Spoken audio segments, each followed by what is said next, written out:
já numa versão mais informal das coisas, a ideia é essa. E a gente tem feito, Fábio, uma parte no final para perguntas, né, para considerações, que normalmente eles trazem alguns questionamentos sobre as falas. Então, mais uma vez, seja bem-vindo. Obrigado, boa tarde a todos e todas. Eu vou precisar do passador. Alegria recebê-los aqui, muito feliz com a possibilidade de trocas. A gente fica bastante curioso com as realidades de outros países. Aqui no Brasil, a gente fica curioso, inclusive, com a realidade do nosso próprio país, porque o país é muito grande.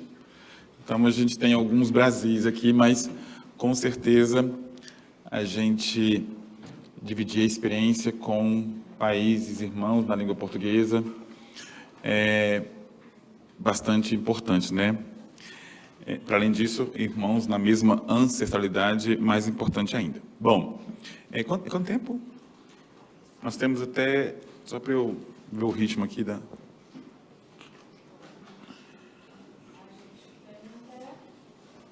Para 15? Mas eu vou uns 30 minutos. Dá, né? Pronto. Então, olha só, pessoal. Aqui no Brasil, então, a gente tem, como vocês já puderam observar ao longo dos encontros, a nossa justiça, ela é, em boa parte, especializada, né? Então, nós especializamos a justiça quando podemos. Nas grandes cidades, então, é comum a gente ter juízes especialistas em determinadas áreas. Nos lugares mais no interior, aí o mesmo juiz, ele acaba competência geral. Mas mesmo na competência geral, a gente tem uma política especial sobre alguns temas, né? Então, mesmo o juiz do interior, ele tem a justiça da infância ali, que é o mesmo juiz, mas ele tem a justiça da infância. Não é só um conjunto de procedimentos, não é só um código, uma lei especial que ele vai seguir, mas é uma justiça especial, por assim dizer, que é compreendida por um conjunto de princípios, por um conjunto de pessoas, por especialistas, por ritos diferenciados, ou seja, aquilo que nós vamos sintetizar dentro de uma política, né? Então, a gente tem uma política nacional de proteção da infância e adolescência no Brasil, que é executada pela Justiça da Infância.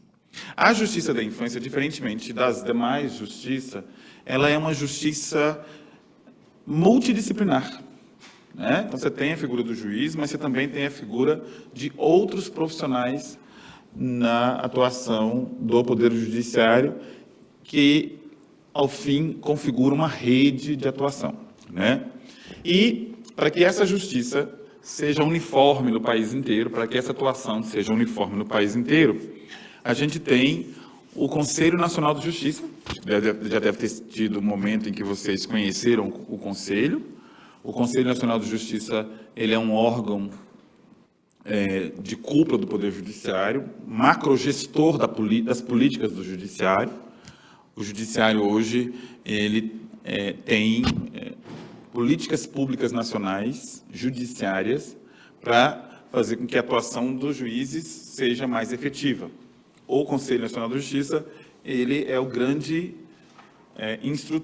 orquestrador, o grande coordenador das políticas judiciais nacionais. É claro que ele é também o formulador da própria política. Então, ele é o formulador, o indutor, e acompanha a execução da política. E no Conselho Nacional de Justiça, nós temos uma política nacional da infância e da adolescência. Hoje temos uma política nacional nesse sentido. Então, ali, hoje nós temos no CNJ o eixo infância e juventude, né? E o que esse eixo tem de missão? Planejar e executar a política judiciária nacional da infância e juventude, de acordo com a prioridade absoluta consagrada pela nossa Constituição. Aqui no Brasil, a gente tem uma mudança de paradigma recente e muito radical.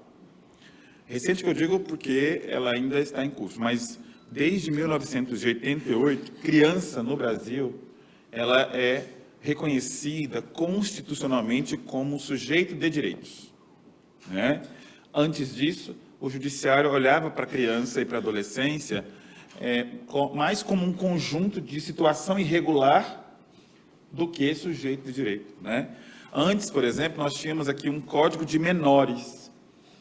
Essa expressão tem uma semântica muito negativa, né? Tem uma semântica pejorativa, que é dentro de uma doutrina chamada doutrina do minorismo. O que é a doutrina do minorismo?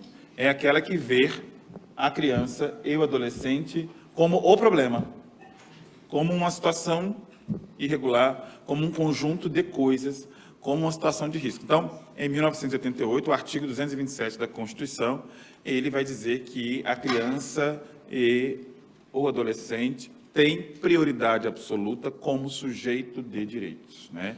E o Estatuto da Criança e Adolescente, que vem 12 anos depois da Constituição, 2 anos depois da Constituição, ele vai dizer que a criança e o adolescente também é o sujeito de direito. Reafirma isso como um sujeito de direitos. E aí, o Poder Judiciário brasileiro passa, então, a dar andamento, a execução a essa prioridade absoluta que leva em consideração o melhor interesse da criança. Então, nós temos uma prioridade absoluta, uma proteção integral e que busca o melhor interesse da criança. Então, como é que o CNJ atua hoje, né? O CNJ atua promovendo a atualização normativa, padronizando as práticas dos tribunais de justiça, induzindo políticas públicas e articulação federativa com o sistema de garantia de direitos da criança. Então, nós temos um sistema de direitos, um grande arranjo de proteção da criança. Então, hoje nós temos, dentre o nosso alcance, a articulação com 26 tribunais de justiça estaduais e mais o Tribunal de Justiça do Distrito Federal, num diálogo permanente com o sistema de garantia de direitos. Então, esse é o grande, digamos assim, eixo, o grande guarda-chuva, por assim dizer, da política, que está ali dividido em 5 eixos estratégicos, né? Então, como é que hoje, neste momento, e é claro que o que está ali não esgota outras frentes de trabalho. Essas frentes de trabalho que nós estamos vendo ali foram aquelas que eleitas no atual plano estratégico da gestão 2025-2027. Então, nós temos 5 eixos hoje que busca a proteção dos direitos da infância. O acolhimento familiar, né? Nós, no Brasil, hoje, estamos passando por um processo de tirar do Instituto, né, de acolhimento. Nós estamos desinstitucionalizando as crianças, tirando dos conhecidos abrigos, né, daquelas, a gente chama de instituto de acolhimento, e levando para as famílias serem famílias acolhedoras, né? Por que a gente entende que a família acolhedora é muito mais saudável para a criança, é muito mais proteção para a criança? Não que a questão dos nossos institutos, é que a gente sabe, por exemplo, que a criança ela vai ter uma rotina, uma rotina muito dinâmica, muda muito, então as pessoas têm um rodízio de pessoas, enfim, é mais difícil. Sem contar que no abrigo, no acolhimento institucional, a gente tem crianças vindas de realidades distintas, de violências distintas, e acaba que isso se cruza ali. Por isso, o acolhimento familiar hoje, ele tem uma prioridade aqui no Brasil. A nossa meta é de que a gente tenha 27% das nossas crianças acolhidas no ambiente familiar, né? Hoje o Brasil tem, no sistema de acolhimento, 6.500 crianças que estão destituídas do poder familiar. Ou seja, temos 6.500 crianças para adoção no Brasil hoje. Mas nós temos mais crianças ainda institucionalizadas, que são aquelas crianças que ainda não estão prontas para adoção. Esse chega em torno de 2.000 crianças que estão hoje nos abrigos, aguardando a situação ser resolvida, né? Ou seja, de ter a perda do poder familiar declarada ou então retornar para as famílias, né? Então, a gente tem hoje, dentro do Instituto de Acolhimento, crianças que estão aguardando a adoção e crianças que estão ali aguardando a solução ser resolvida e que pode ser, inclusive, o retorno para a família biológica. O segundo eixo é o eixo dos órgãos de gestão, né? Então, ali nós temos a CIGES, que é a Comissão Judiciária, que são as comissões nos estados brasileiros, todos os 27 estados, existe uma comissão de infância e juventude.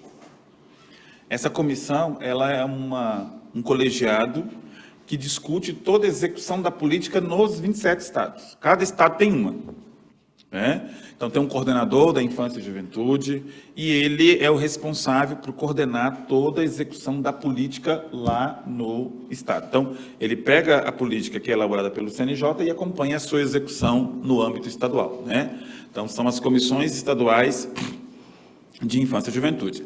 A SEJA é a Comissão Estadual de Adoção. Então, dentro dessa política, a gente tem uma comissão que cuida da adoção. E temos as SEJAIS, que são as Comissões de Adoção Internacional.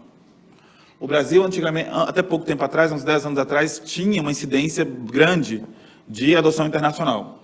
Hoje já tem menos, né? Uma série de fatores, temos menos. Então, nós temos essa estrutura ali, principalmente as comissões estaduais, elas são fundamentais, elas são muito fundamentais para a execução da política. Então, todo tribunal tem uma comissão ligada à presidência para poder executar a política da infância e juventude. No eixo 3, nós temos, hoje, modernizando o nosso Sistema Nacional de Adoção, né? O Brasil, ele tem uma política de adoção bem rigorosa, tem uma política de adoção que tem uma boa dinâmica, um bom alcance, mas ela está passando agora por um processo de modernização. Esse SNA é um sistema hoje, todo informatizado, virtualizado, que faz a gestão dos dados de adoção. E agora, a gente tem a integração desse CNA num aplicativo chamado A.DOT, que é para permitir a busca ativa da adoção. Então, as pessoas hoje elas podem, né, consultar, podem acompanhar o processo delas, então, modernizando o sistema de adoção nosso no Brasil, que, como eu disse, a gente tem uma realidade um pouco difícil, que são as adoções tardias, né? Hoje a gente tem, como eu disse a vocês, 6.500 pessoas aguardando para ser adotadas e tem 32 mil pretendentes. Então, você fala, mas como é que tem 32 mil e 6.500 e essa conta não fechou? Não fechou porque tem uma questão de perfis, né? O adotante brasileiro, ele pode escolher o perfil da criança, né? E aí a gente tem feito a modernização desse CNA, inclusive para estimular as adoções tardias. O eixo 4, né? Como eu disse a vocês, a Justiça da Infância ela é multiprofissional, né? E nós estamos trabalhando aqui para poder estruturar equipes técnicas multiprofissionais para poder ajudar os juízes. Então, nenhuma decisão do juiz, né? Aliás, grande parte das decisões dos juízes em matéria de infância depende de profissionais o apoiando, psicopedagogos, psicólogos, assistentes sociais, antropólogos em determinadas situações, né? No Brasil, a gente lida muito com criança quilombola e a criança indígena, então o juiz precisa do apoio de um antropólogo para poder ajudar a tomada de decisão. Essas equipes multidisciplinares, elas fazem todo esse acompanhamento quando é necessário fazer estudos sobre adoção, estudos sobre alguma medida que precisa ser tomada em favor da criança. Essa equipe hoje, que é formada por psicólogos, assistentes sociais, psicopedagogos, está ali junto com o juiz. É uma política também a ser desenvolvida, que está sendo desenvolvida e fortalecida no judiciário. E, por último, a gente tem a primeira infância. Primeira infância é uma política especialíssima só para a primeira infância, né?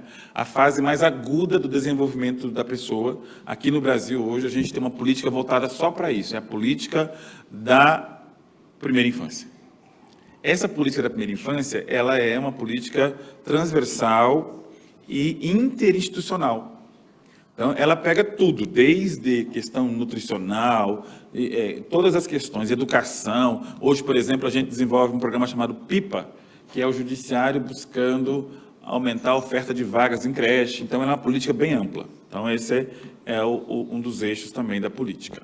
Bom, ali tem um acolhimento familiar que eu falei para vocês, né? Hoje a gente tem, inclusive, um curso oferecido em âmbito nacional para formação dos agentes do acolhimento familiar, né? Então, nós temos ali, ó, um curso de serviço de acolhimento família acolhedora. Ainda temos poucas, nós hoje estamos só com 6% das crianças que estão fora das famílias acolhidas no ambiente familiar, mas hoje a gente tem até um curso que a gente instituiu para poder tratar da família acolhedora.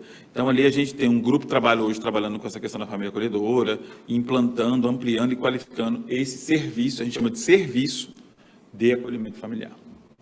Aqui nós temos as comissões de macrogestão, que eu falei para vocês. Então, a gente tem reuniões técnicas nacionais, essa CIG, por exemplo, que é a Coordenadoria Estadual hoje, ela é responsável pela multiplicação nos estados, e as duas comissões de adoção que eu coloquei para vocês. Então, hoje a gente está sempre acompanhando e mapeando essa estrutura que precisa funcionar.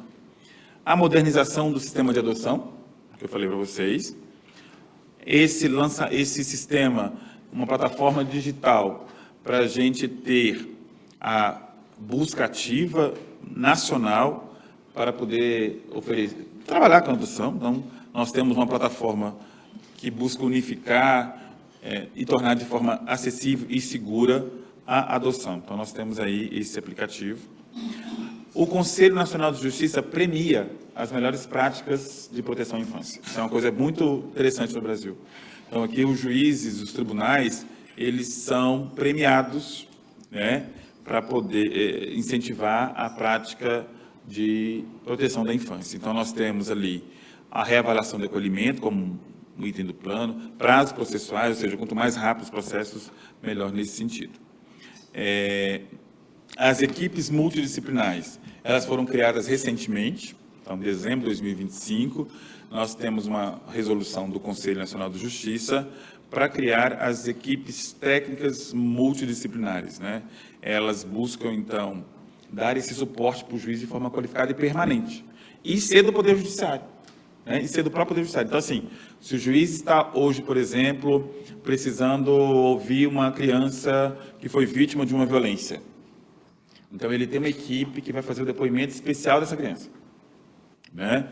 Então, se o juiz está discutindo qual é a melhor guarda para a criança, se é do pai, se é da mãe, ele vai ouvir profissionais nesse sentido, né? Então, essas equipes, elas estão agora sendo estruturadas para atender os juízes. A primeira infância, que é, como eu disse, um conjunto bem amplo, que protege essa primeira fase da infância, ali até os 6 anos de idade. Então, a gente tem hoje, por exemplo, uma das ações, né, a entrega voluntária para adoção, está na primeira infância, educação, vaga de creche, tudo isso a gente trabalha. Agora, talvez o que interesse mais, né, dentre essa questão que vocês, que foi proposta, é esta campanha, esse trabalho que é chamado Infância Protegida, né? Dentro da toda a política da infância e da adolescência, a gente tem a ProJude, né, que é o Programa da Infância Protegida. E, coincidentemente, esse mês de maio é o mês da infância protegida. Então, aqui no Brasil, a gente tem muitas datas e momentos celebrativos. Neste mês, o Conselho está trabalhando com a infância protegida, né? Então, a gente tem ali todo esse mês de maio para isso.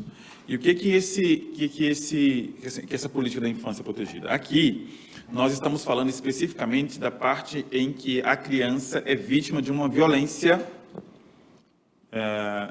estatal ou não, né?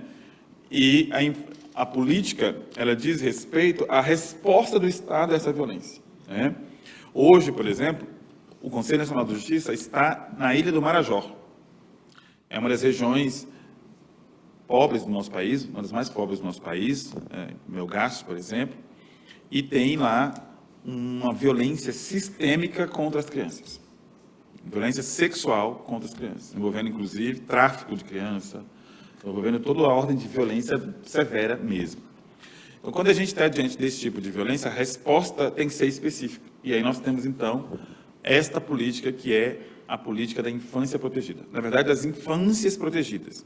E aí, nesse mês de maio, e é claro que é só um estímulo, porque o ano todo é cobrado isso, a gente, então, tem um olhar do Poder Judiciário para racionalizar a atuação do Poder Judiciário, para poder entregar uma infância protegida. Porque vejam vocês, outro dia nós estávamos trabalhando nessa questão da infância protegida e nós encontramos um processo de uma adolescente que foi vítima de um crime sexual há 10 anos atrás.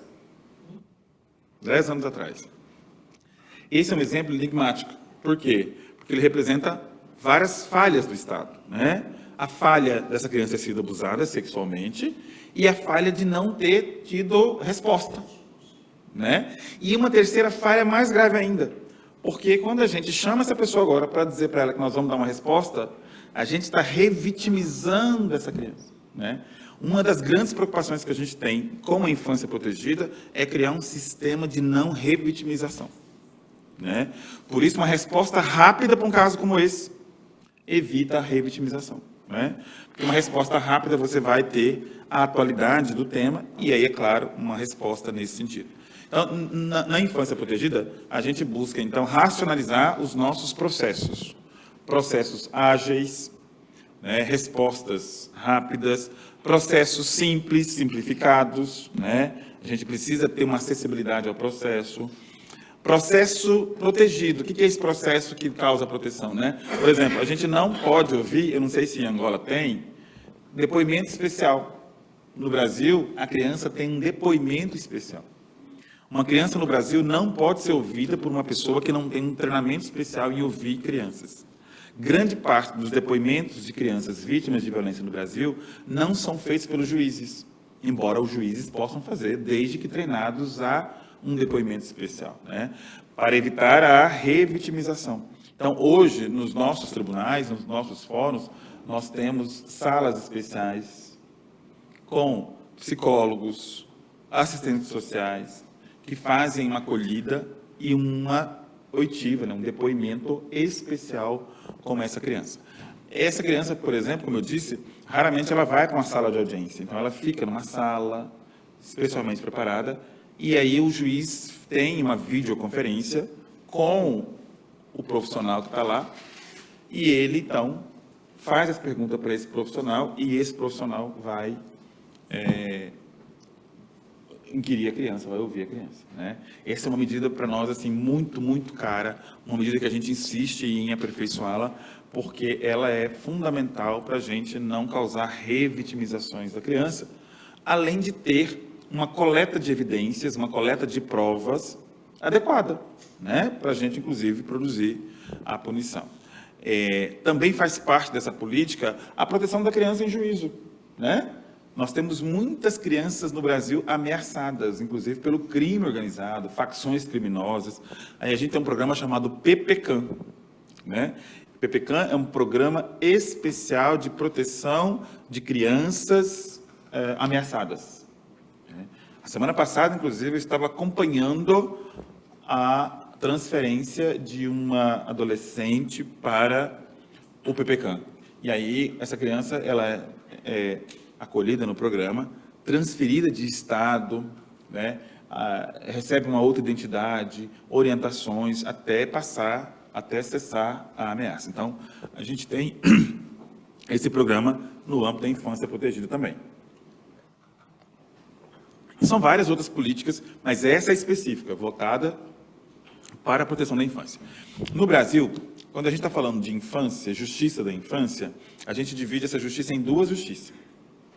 Uma justiça protetiva, né, que é aquela situação em que a criança se encontra em situação de risco, e tem a justiça socioeducativa, que é aquela justiça em que a criança, que o adolescente, ele é autor de um ato infracional. Então, a gente se separa um pouco essa justiça, mas a justiça protegida também está lá na justiça socioeducativa, né? Para poder proteger esse jovem que está respondendo por um ato infracional.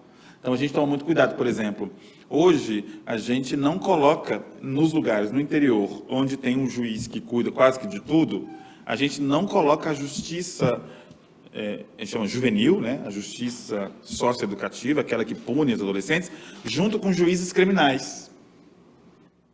Porque a lógica do juiz criminal é muito diferente da lógica do juízo socioeducativo. Então, a gente bota junto com o juízo civil, para ter aquela perspectiva de proteção, né? O Poder Judiciário brasileiro, ele está preparando, o CNJ, o Conselho Nacional de Justiça, nós estamos preparando um instrumento muito, muito poderoso assim, para o trabalho da Justiça da Infância e Juventude. É um protocolo para julgamento com perspectiva da infância e da adolescência. Todo juiz brasileiro, quando for julgar uma causa, ele vai acionar o protocolo, ele vai ter que aplicar o protocolo para saber se ali existe alguma implicação negativa para a criança e adolescente. Né? Ou seja, o juiz que está trabalhando ali com a criança e adolescente já vai ter essa obrigação mais do que sincera. O outro juiz que estiver cuidando, por exemplo, de uma fusão de uma empresa, de uma desocupação de um imóvel, de um afastamento do lar, por exemplo, da violência doméstica, ele vai ter que cumprir as regrinhas do protocolo para evitar um impacto negativo na vida da criança. Né? Eu tenho um amigo que é oficial de justiça, certo dia ele foi cumprir um mandado de afastamento do lar, e aí ele se deparou com uma situação bem triste. Como era uma situação de afastamento do lar, ele acabou tendo que chamar a polícia, foi cumprido um mandado de prisão, um afastamento, na frente dos filhos, os filhos gritando, chorando, e foi uma coisa horrível. Quer dizer, a autoridade não pensou em preservar essas crianças para cumprir o mandato. Então, assim, vamos preservar as crianças e cumprir. Então, foi uma ação, uma ordem judicial que não foi pensada na perspectiva da infância. Quando a gente vai mandar desocupar uma área, por exemplo, nós vamos agora acompanhar a desocupação de uma comunidade inteira em São Paulo, chamada Jorge Hereda, 800 famílias. É evidente que uma desocupação humanizada deve levar em consideração criança e adolescente. É uma outra lógica para fazer uma desocupação humanizada, né? Sobretudo porque há um conjunto de riscos enorme de um conflito, enfim. Então, esse protocolo para a perspectiva de infância e juventude está sendo gestado. O que os nossos tribunais hoje estão fazendo para proteger as crianças, né? Nesse mês da infância protegida?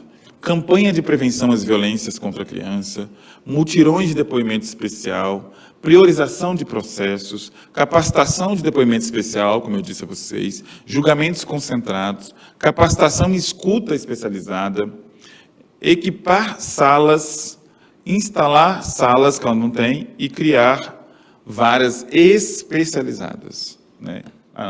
As grandes cidades, os grandes centros, todos eles ter uma vara, uma unidade judicial especializada com um juiz vocacionado para isso, para evitar qualquer tipo de prejuízo. É uma pena que não dá para a gente fazer uma visita na vara. Aqui em Brasília, a gente tem uma vara especializada em criança e adolescência, com muitos equipamentos interessantíssimos para conhecer. Uma equipe multidisciplinar, com uma série de ferramentas para trabalhar. Bom, toda essa política ela é pensada, refletida pelo CNJ, mas por uma instância especial que é o Fórum Nacional da Infância e Juventude. A gente tem um fórum que ele tem uma série de atribuições. Este fórum, que eu presido, eu sou o presidente desse fórum, ele é instalado no Conselho Nacional de Justiça, ele é o responsável por discutir todas as políticas públicas do Judiciário. Todas as propostas, todas as demandas sobre aperfeiçoamento da política pública tratada nesse FONINGE, né, nesse fórum que tem um caráter permanente e um caráter nacional para poder ajudar o Judiciário. Então, a gente recebe as demandas no Conselho Nacional de Justiça, o fórum vai fazer uma reflexão, trabalhar em cima disso, e depois a gente submete ao plenário do Conselho para aprovar a política. Aqui no Brasil, quando se aprova uma resolução no Conselho, ela tem força obrigatória. Então, toda a política da infância, ela é de caráter obrigatório quando aprovada pelo Conselho Nacional de Justiça, né? Bom, além disso, a gente tem várias outras atividades nesse mês da infância protegida, né? Então, a gente trabalha com restituição de crianças, restituição internacional de criança, a gente trabalha com uma criança em situação de rua, temos uma política para a criança em situação de rua, nós temos a criança na Política Nacional de Cuidados, nós temos o ECA Digital. Neste momento, nós estamos trabalhando para implantar o Estatuto da Criança e Adolescente na esfera digital. Então, a gente tem hoje uma preocupação grande com relação às crianças que trabalham nas redes sociais, que trabalham em plataformas, que estão expostas em plataformas. O Judiciário brasileiro também atua em itinerância, né? Não sei se em Angola nós temos itinerância, mas aqui o Judiciário sai do lugar, sai do fórum e vai até... Hoje, neste exato momento, nós estamos numa itinerância na Amazônia Legal, né? Temos 80 pessoas trabalhando hoje numa itinerância na Amazônia Legal, levando os mais diversos serviços, né?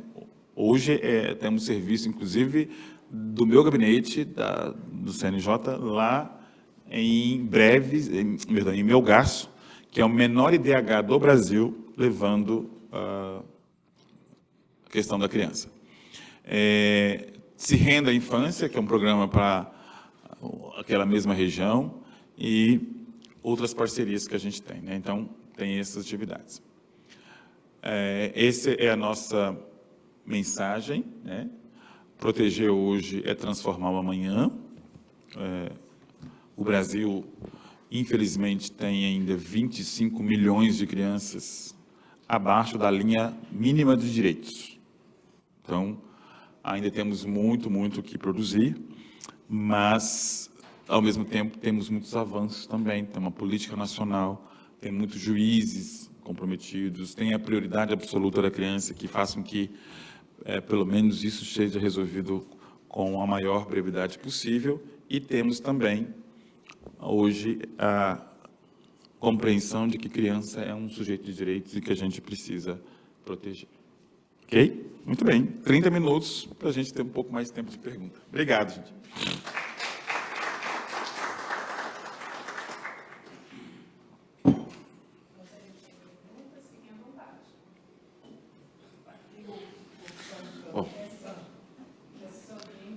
Que façam no microfone, como o conselheiro Arthur já ligou-lhe. Bom, muito bem.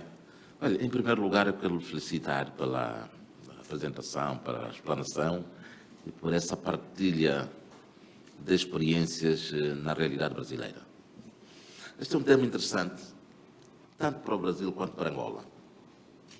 E é por isso mesmo que nós, no mês passado, convidamos, inclusive, o Heitor, um juiz que atua em São Paulo e nessa jurisdição de juvenil. Por acaso esteve comigo hoje, coincidentemente, ele veio cumprimentar-me aí na sala. E nós ficámos uma semana inteira a falar sobre essas matérias e ouvir mesmo a experiência do Brasil. Uma das questões que nos preocupa e que queríamos saber como é que isso funciona é a questão dos centros de acolhimento. Não sei se é assim que vocês designam, centros de acolhimento, como nós designamos, não é? Ou centros de internamento de menores, ali de crianças, não é? Porque a nossa legislação ainda fala em menores, quando realmente o Brasil e Portugal já deixou dessa designação, não é? Pelas razões que explicou aí no início, que acaba por ter assim um pendor pejorativo, não é? Tratar de menor, mas infelizmente a nossa legislação ainda assim o diz. Então, gostava de saber se, naquelas situações em que uma criança está em conflito com a lei e há uma medida que lhe foi aplicada, a medida mais gravosa é da privação da liberdade, né? Como é que isso se processa aqui? Gostava de saber como é que se processa. Isso. Obrigado. Então, aí nós estamos falando da nossa justiça socioeducativa, né? Que é uma questão também de nomenclatura, né? Então, aqui no Brasil, o nosso menor, ele não recebe pena. Aqui no Brasil, a nossa legislação que prevê os atos infracionais, então a gente não chama de crime, a gente chama de ato infracional, ele se destina àquela criança, aquele adolescente, na verdade, a partir dos 12 anos. Então, dos 12 aos 18, a criança, o adolescente, na verdade, responde por ato infracional e recebe uma medida socioeducativa, né? A sanção é uma medida socioeducativa.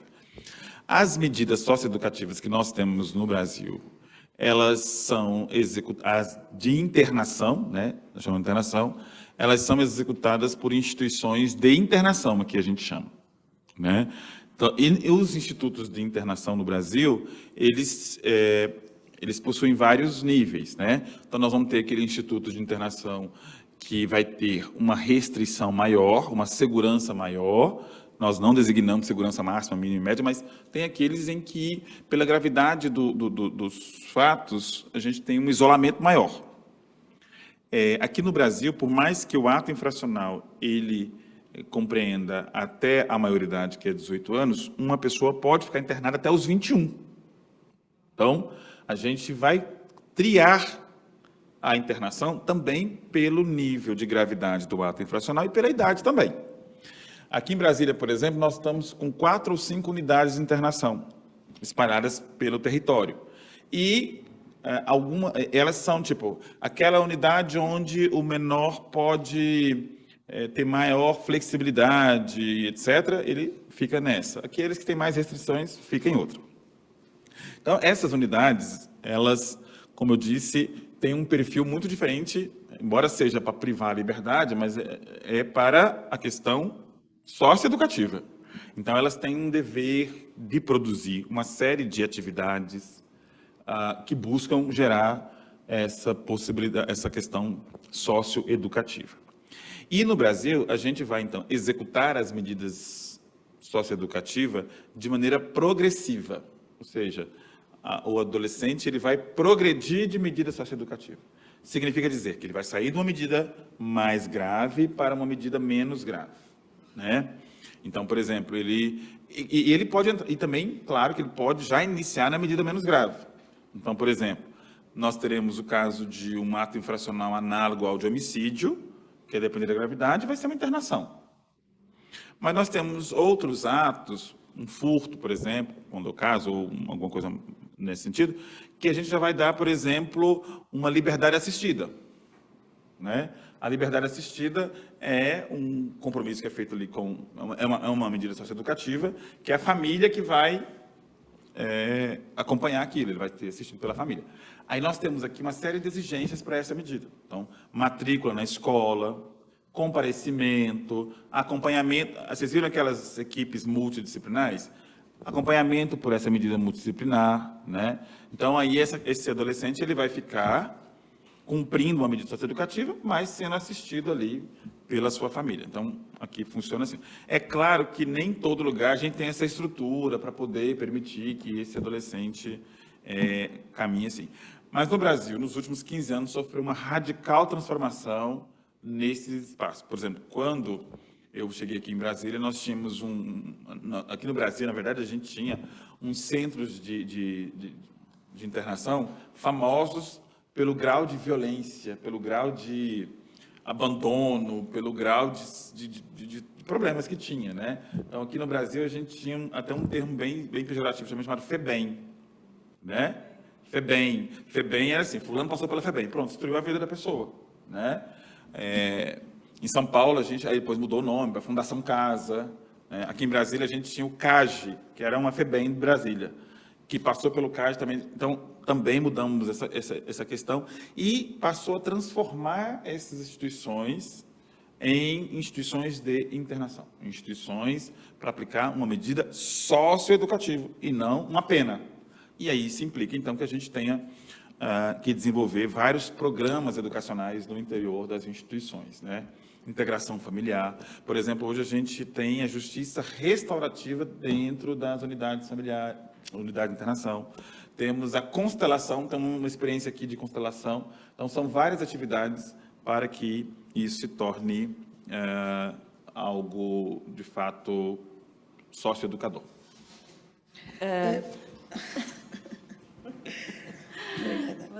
Doutor Fábio, eu vou trazer um bocadinho aquilo que é a nossa realidade, mas começo também por felicitá-lo pela brilhante apresentação.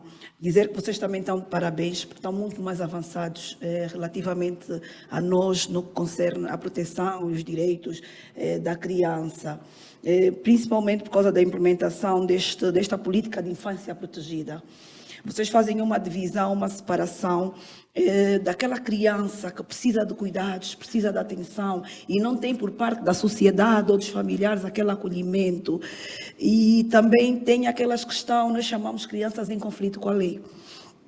E isso é muito bom. Nós ainda não temos, assim, especificamente uma instituição que visa cuidar daquelas crianças que carecem daquela proteção da sociedade.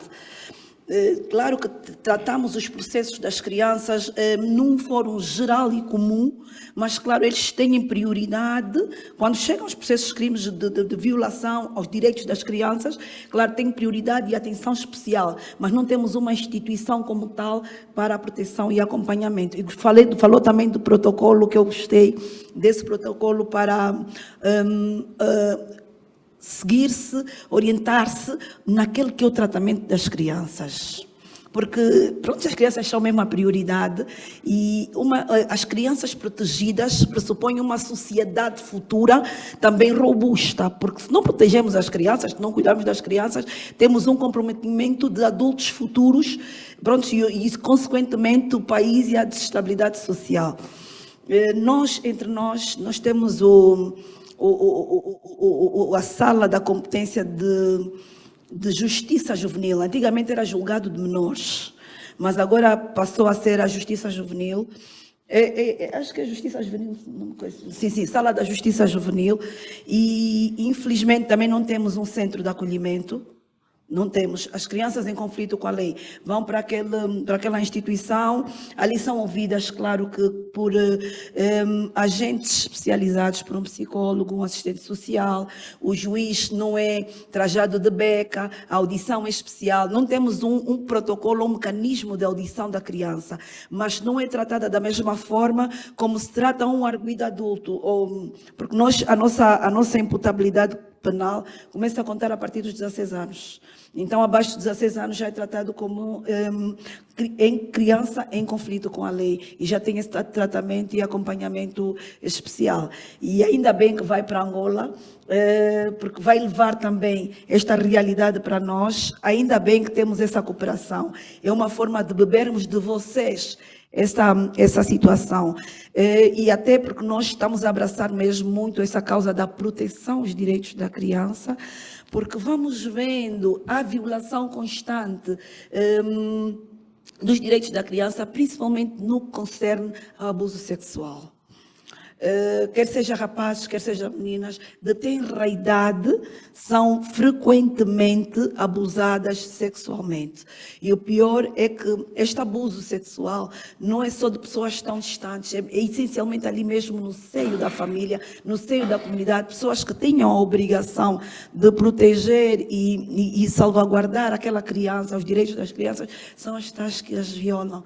Então, acho que é benéfico, é proveitoso e é bem-vindo mesmo este protocolo, este diálogo e acolhimento mesmo destas políticas para o tratamento e direção das crianças e da proteção dos direitos das crianças. Talvez lá em Angola a gente escolha um daqueles temas específicos, proteção da criança, e trabalhe mais profundamente. E aqui no Brasil a gente sabe o seguinte: se a gente negligenciar a proteção da infância, se negligenciar o que a gente chama de protetivo, a gente vai ter problema com o socioeducativo, né? Se você protege bem aqui você não vai ter tanta incidência. Como que a gente... E assim, eu não deu tempo de eu dizer. A infância protegida, a proteção da infância no Brasil, ela é uma rede. Então, aconteceu um episódio, por exemplo, nós temos aqui, no dia a dia, digamos assim, nas ruas, etc., nós temos os conselheiros tutelares.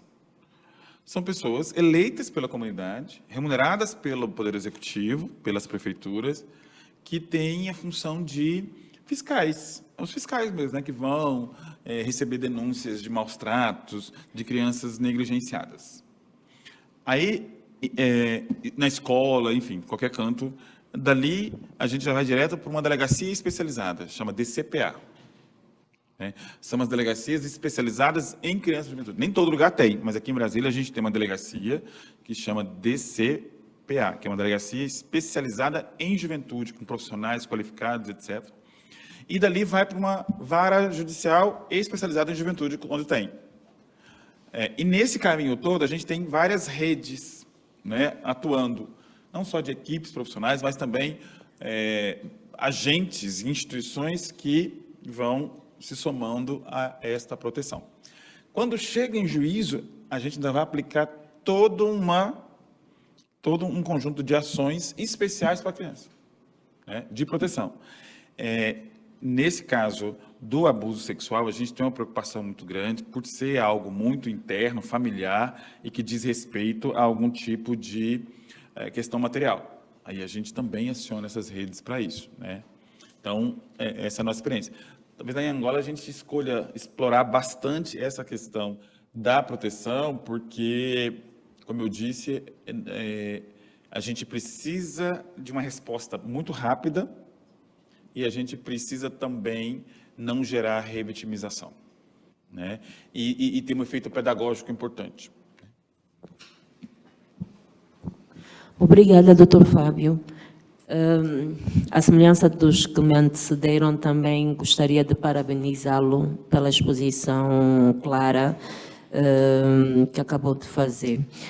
Nós, em Angola, realmente, como disse bem o conselheiro Arthur e a desembargadora Teresa, as crianças, a idade imputável é a partir dos 16 anos, o que quer dizer que dos 16 anos abaixo não são imputáveis, mas respondem no âmbito do processo de justiça juvenil, que nós temos a Lei do Julgado de Menores, que também prevê medidas educativas e medidas, como é que se diz, de proteção, exatamente, prevenção criminal. E entre essas medidas nós temos realmente a do acolhimento. Mas, de facto, nós temos muitos problemas porque nós não temos os centros de acolhimento para essas questões. Mas eu vou falar, e a minha questão vai mesmo direcionada no sentido mais da questão de família, não propriamente na questão criminal, da prevenção criminal, porque eu não atuo na área criminal, então atuo mais na área civil, mas vou colocar as minhas questões nesse sentido, que falou da questão da adoção, e no âmbito da adoção, falou da redução da adoção internacional. O que eu queria também saber, o que eu queria aqui saber é quais são os fatores que levaram à redução da adoção internacional aqui no Brasil. Isso para que eu possa também perceber bem, porque nós em Angola, apesar de termos a adoção internacional, mas é uma realidade muito aquém. Muito aquém porque são poucos os casos. Não que não existam crianças que precisam de ser adotadas. Nós temos muitas e muitas crianças que precisam de ser adotadas e muitos estrangeiros também com vontade de adotarem, mas o nosso processo de adoção é um processo muito burocrático, eu considero muito burocrático, porque é um processo que também tem que passar pela Assembleia Nacional, por se tratar de adoção internacional. Aí o conselheiro Gunza, que preparou a sua dissertação e escreveu sobre isso, melhor saberá explicar-nos sobre essa questão. Mas a questão é, cada vez mais, se a criança é uma prioridade, não só aqui no Brasil, mas em Angola também é, porque a nossa Constituição também assim prevê e porque Angola ratificou também muitas convenções, tanto a Convenção dos Direitos da Criança, temos a Convenção Africana dos Direitos Humanos, que também lá vem essa questão da criança enquanto prioridade que se deve ter. E a prioridade da criança é nós trabalharmos no sentido para que garantir a esta criança um lar, uma família. Porque, efetivamente, os centros de acolhimento, por mais que possam existir, não é a melhor solução para aquela criança e muito menos para projetarmos uma sociedade futura melhor. Porque nós sabemos como é que é um centro de acolhimento e a criança precisa, sim, de ser amparada, ter aquele afeto. É a questão da afetividade. Ele no centro até pode ter, mas não é igual e nunca será igual dentro de uma família. Então, Angola vive muito este problema porque nós não temos muito a cultura da adoção. É um problema grave e nós temos os poucos centros de acolhimento que nós temos, a pessoa vai para lá, está cheia de crianças ali a precisarem de um ato de amor, porque para mim a adoção é isso, um verdadeiro ato de amor. Então eu queria perceber aqui o que é que esteve na causa para a redução da adoção internacional. E, além disso, no âmbito dos processos de família no geral, há aquelas situações, às vezes, que nós precisamos de ouvir a criança. Como é que é feito cá no Brasil a questão da audição das crianças neste processo? Atenção, não é por ser uma criança que esteja a precisar de uma proteção, mas é porque estamos a tratar de uma questão que vai envolver e incidir sobre o bem-estar daquela criança. E há toda a necessidade dela ser ouvida. Disse que aqui, no âmbito, acho que da proteção, de prevenção, a audição da criança é especializada, não é o juiz que ouve. Mas se for nestes processos, vou dar um exemplo concreto, nos processos, por exemplo, de regulação da autoridade, é o juiz que ouve ou há também equipas especializadas para ouvirem esta criança, fora daquele aparato pesado do tribunal, do juiz com a beca, do funcionário? Existe? Eram essas questões que eu queria ouvir de si. Perfeito. Com relação à adoção, a gente sabe que há ainda alguns estigmas e algumas questões que precisam ser trabalhadas do ponto de vista da educação, né? A gente precisa fomentar a educação. Nós vamos lançar um trabalho agora para estimular a adoção tardia. A adoção tardia é aquela que a gente tem as crianças mais velhas nas instituições de acolhimento. Então, a gente precisa trabalhar com a questão da estimulação, pedagogia da adoção, e precisamos trabalhar também com a agilidade processual. Se a gente tem um processo de adoção moroso, as pessoas desistem, as pessoas cansam, porque o processo de adoção, ele é em alguma medida, difícil, né?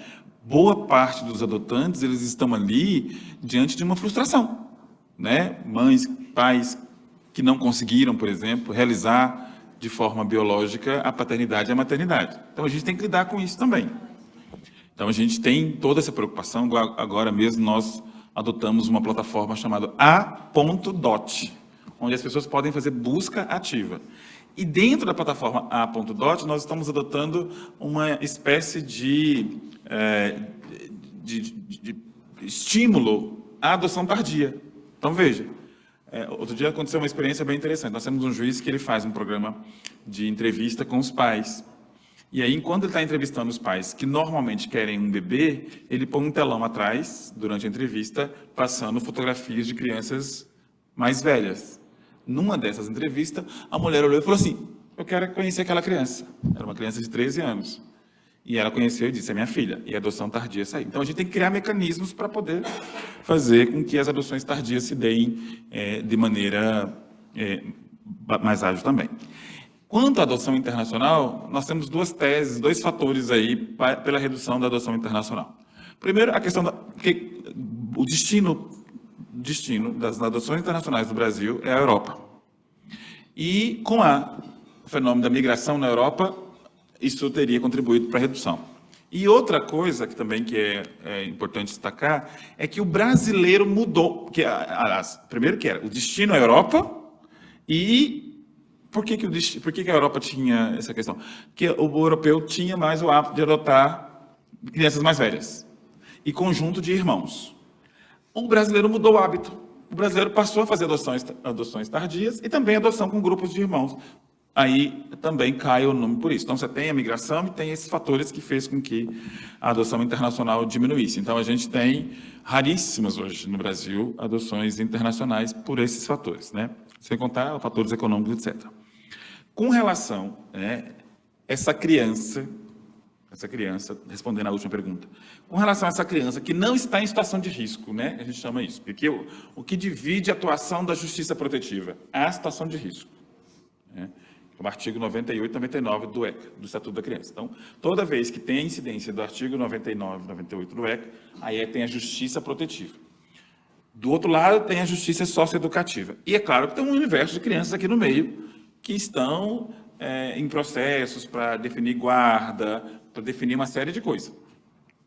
Nestes casos, raramente escuta a criança, né? Aqui a gente tem o seguinte, toda vez que o juiz está discutindo, por exemplo, uma regulação de guarda, que é a regulação de autoridade, tudo, com a criança, por exemplo, ele não vai ouvir a criança, não é necessário ouvir a criança. O que os juízes fazem? Eles mandam uma equipe fazer um estudo social na casa da pessoa. Então, a família vai receber, ou quem vai receber um assistente social, um psicólogo, e ele vai analisar a dinâmica. Aí sim, lá vai ser ouvida essa criança mais informalmente, dentro da casa dela, sem aquela coisa toda, né? Os juízes escutam crianças nesse ambiente civil, nessa matéria civil, quando ela tem acima de 12 anos, quando ela quer falar também, quando é necessário falar, porque nos outros casos, esse estudo social é quem dá para o juiz a direção da decisão, né? Então, aí a gente preserva muito essa criança, porque, vejam, essa criança está passando já por um processo de separação dos pais, ou, às vezes, alguma questão mais grave. A gente ainda gerar essas questões que no civil são dispensáveis, né? A gente ouve uma criança no direito criminal porque não pode abrir mão daquela prova, porque senão não vai ter como condenar. Agora, ali no civil, não. No civil é dispensável, a gente pode se valer desses outros recursos, né? Eu, por acaso, perguntava isso porque na nossa legislação, nesses processos, não é obrigatório, mas se o juiz entender ouvir a criança, pode ouvi-lo. Aqui também. Tranquilamente, mas agora é necessário que, aí também depende de cada juiz, né, preparar condições para poder ouvir aquela criança sem todo aquele formalismo do judiciário. Pronto. Mas ainda assim, queria aproveitar só para perguntar também o seguinte, aqui a nível desses processos, eu prefiro falar de processos, no modo geral, como processos de família, que não deixam de ser tudo questões relacionadas à família. O incumprimento das obrigações, das responsabilidades parentais, qual é a consequência que é aplicável aqui no Brasil? Nós, em Angola, por exemplo, apesar de ser uma situação reiterada, e sempre muito atual.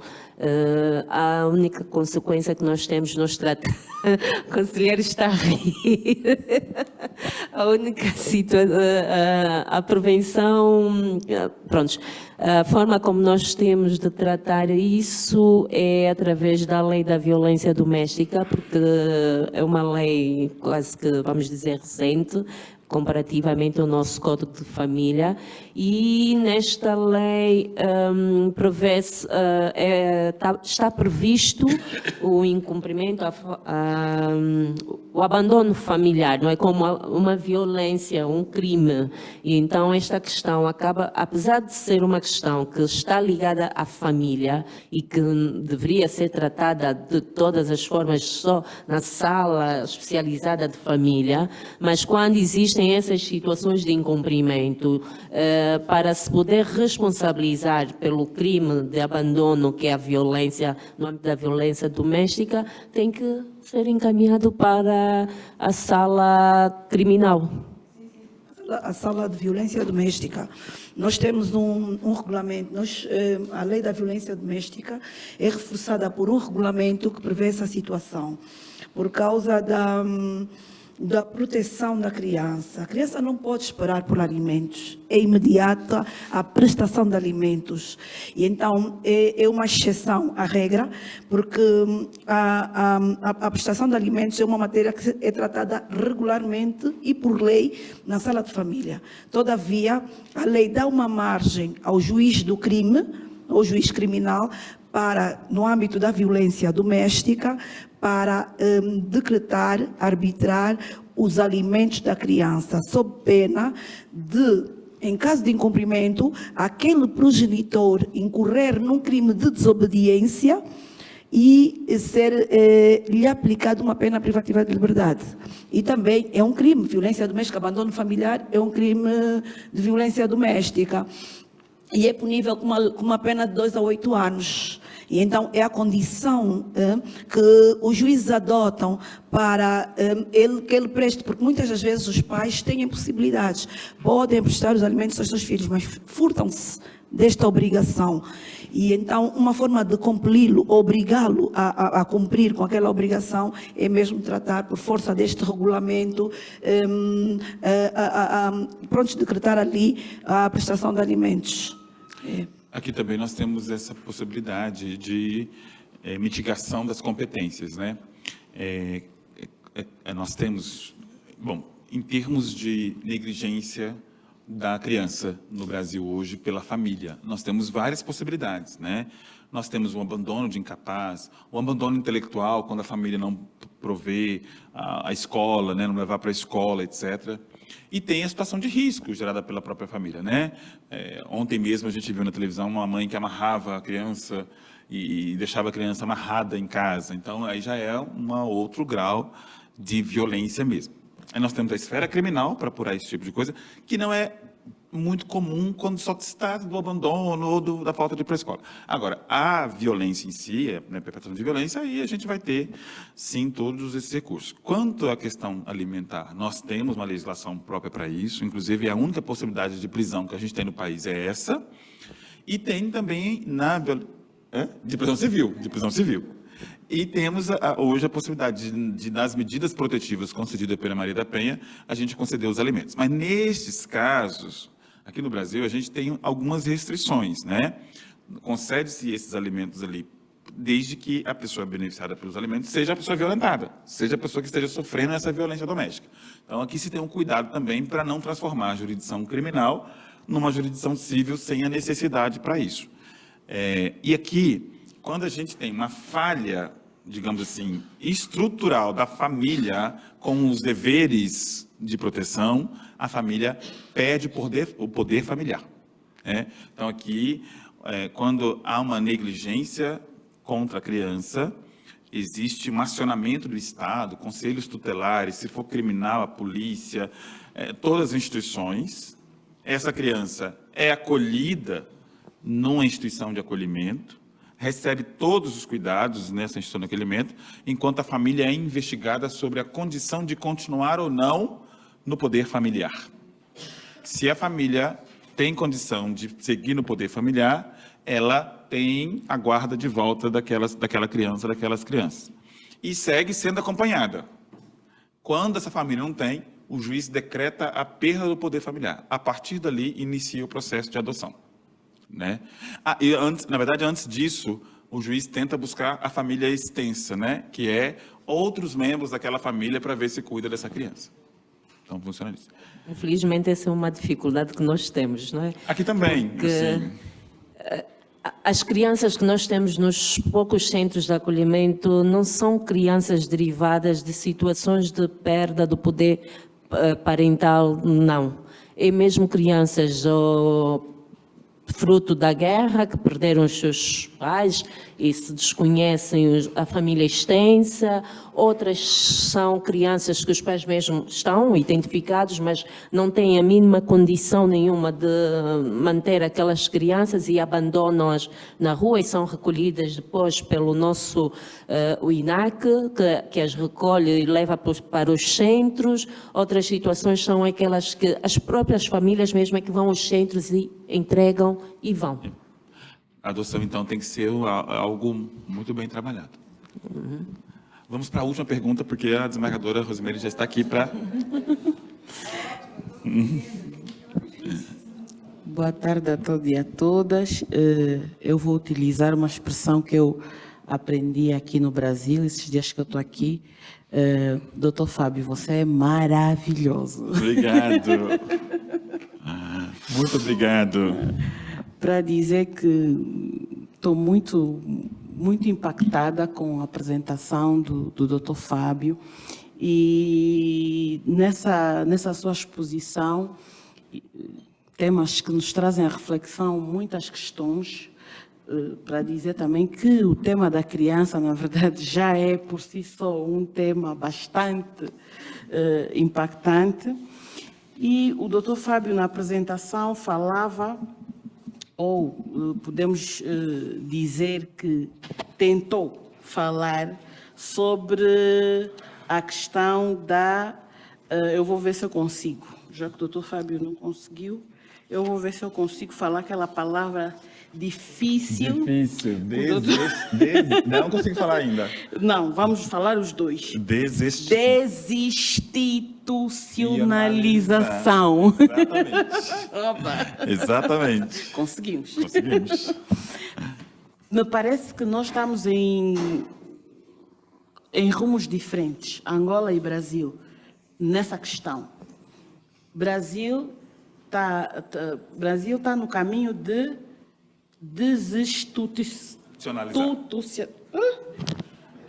Pronto, não vou falar mais.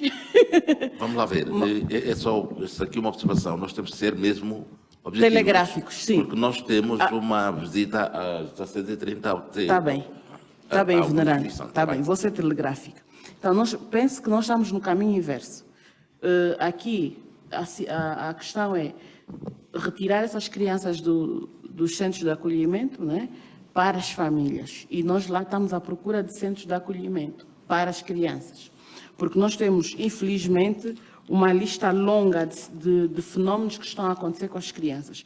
E um dos fenómenos, não digo recentes, mas não tão recentes, é a questão do rapto internacional de crianças.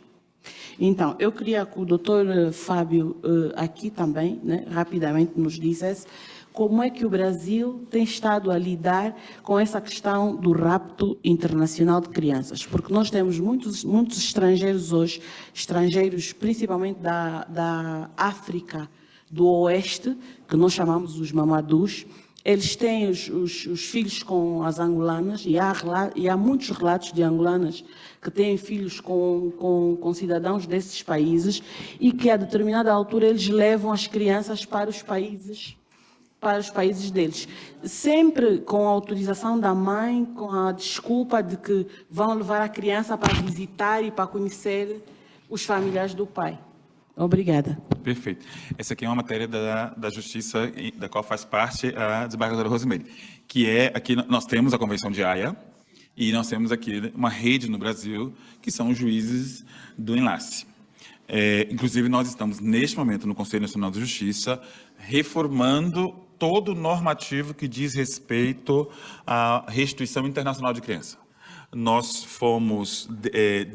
tivemos uma ação judicial de grande repercussão no Brasil, exatamente ligada à questão da violência de gênero, de violência mesmo, de dificuldade de trazer essas crianças de volta. E aí nós estamos hoje aperfeiçoando um normativo para que o Brasil, nessa rede internacional, consiga fazer essa restituição de crianças. O país hoje é considerado um país que tem uma boa legislação, nós estamos apenas com uma dificuldade com relação aos prazos. O nosso processo hoje, ele tem digamos assim, um conflito entre a Convenção de Haia, que tem um prazo mais curto, e a nossa legislação local, que tem um prazo mais longo. E aí nós estamos buscando aplicar a legislação convencional de Haia para poder dar mais segurança, inclusive nessa reciprocidade que a gente tem em relação a outros países. Esta é uma questão que a gente tem de restituição internacional de criança, que foi, de alguma maneira, conduzida ao exterior dentro dessas complexidades, desses conflitos, em grande parte familiares. Mas também temos uma outra frente, que é o tráfico de criança, que é o rapto mesmo, clandestino de criança, que no Brasil ainda há muita notícia, né, de crianças passando por essas situações de violências bastante graves, né. Só voltando rapidamente com relação ao acolhimento familiar, o acolhimento familiar não é adoção, não é para adoção, né. Aqui no Brasil, inclusive, a família que acolhe não pode adotar. Ela tem que manifestar ali o claro interesse em não adotar, a falta de interesse em adotar. Ela é aquele abrigo em casa, com mais aconchego, com maior vínculo, com mais atenção. E a nossa lei garante, por exemplo, que durante o período que ela está no acolhimento familiar, a família receba um valor para subsidiar o acolhimento. A criança, ela tem todos os benefícios que a família tem, um plano de saúde, enfim, esses benefícios que possa ter. Então, é uma mudança que a gente realmente está. Então, a gente está, como eu disse, não dá para a gente aprofundar muito aqui, mas saindo do acolhimento institucional, que a gente entende que tem vários problemas, né, para ir para esse acolhimento que nós reputamos um pouco mais seguro, né. Gente, obrigado, né. Se tudo permitir, nos encontraremos em Angola a partir do dia 22, né?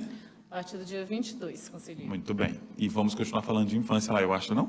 Acredito que sim. Pronto. Mas a ideia é que a gente consiga fazer um grupo de conversa no WhatsApp com as pessoas que irão, para a gente ir formatando o curso e até mesmo subdividindo alguns pontos para ver como vai ficar. Mas foi uma alegria muito grande estar com vocês. Obrigado, gente. Obrigada, querida. E agora vocês vão continuar aqui com ambos aqui. Essa dupla. Deixa eu correr, porque eu tenho uma audiência boa. Tem lá uma maratona. Quem quiser chegar lá, tem que ir pronto. Esse é o preço, isso é maravilhoso. Gente, Deixa eu só me despedir aqui.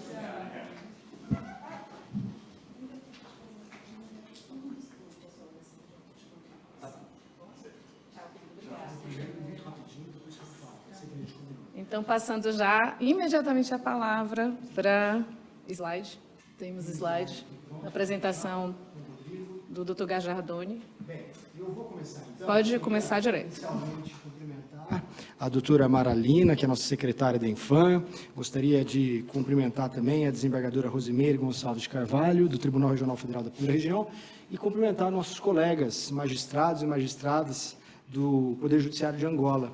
Eu, de uma maneira muito rápida, eu e a desembargadora, nós somos convidados pela Infam e pelo nosso presidente para traçar para todos os senhores um brevíssimo panorama a respeito do estado da arte do tratamento da improbidade administrativa no sistema jurídico brasileiro. E eu gostaria de iniciar dizendo que nós somos hermanados como brasileiros e angolanos no índice, infelizmente, no índice da Transparência Internacional de Corrupção. Nossos índices são absolutamente próximos. Apesar do tamanho do Brasil ser maior do que o de Angola, nós vamos ver que o índice de transparência e de percepção da corrupção, de 182 países, o Brasil ocupa a posição número 107. E Angola ocupa a posição 100. Ou seja, nós temos um índice de corrupção maior ainda do que o de Angola, embora a numeração seja muito próxima dos dois países. E exatamente por isso é necessário que no sistema você tenha mecanismos de combate à improbidade administrativa. E a improbidade administrativa, ela na verdade tem disciplina na Constituição Federal Brasileira. Os senhores podem observar que o nosso sistema estabelece como princípios da administração pública, tanto da administração direta quanto da administração indireta, de todos os poderes da República, legislativo, executivo e judiciário, os princípios da legalidade, da impessoalidade, moralidade, publicidade e eficiência. E se eventualmente você tiver um agente público que viole esses princípios, dependendo do grau da intensidade do mal feito, o nosso sistema pode considerar esse ato um ato de improbidade administrativa. E quando o sistema considera o ato como um ato de improbidade administrativa, a normativa infraconstitucional, que eu vou falar logo a seguir, ela permite que o juiz, ao julgar esse tipo de ação, aplique ao agente sanções de natureza civil administrativa, como são essas que estão no próprio parágrafo 4º da Constituição Federal. Nós estamos lendo aqui que os atos de improbidade, uma vez reconhecidos, podem gerar a suspensão dos direitos políticos, a perda da função pública, a indisponibilidade do patrimônio e, além disso, o ressarcimento ao erário do dano que eventualmente for provocado. O que me permite dizer a todos os colegas de Angola que no sistema brasileiro eu trabalho com um triplo regime de responsabilidade pelos ilícitos praticados por agente público.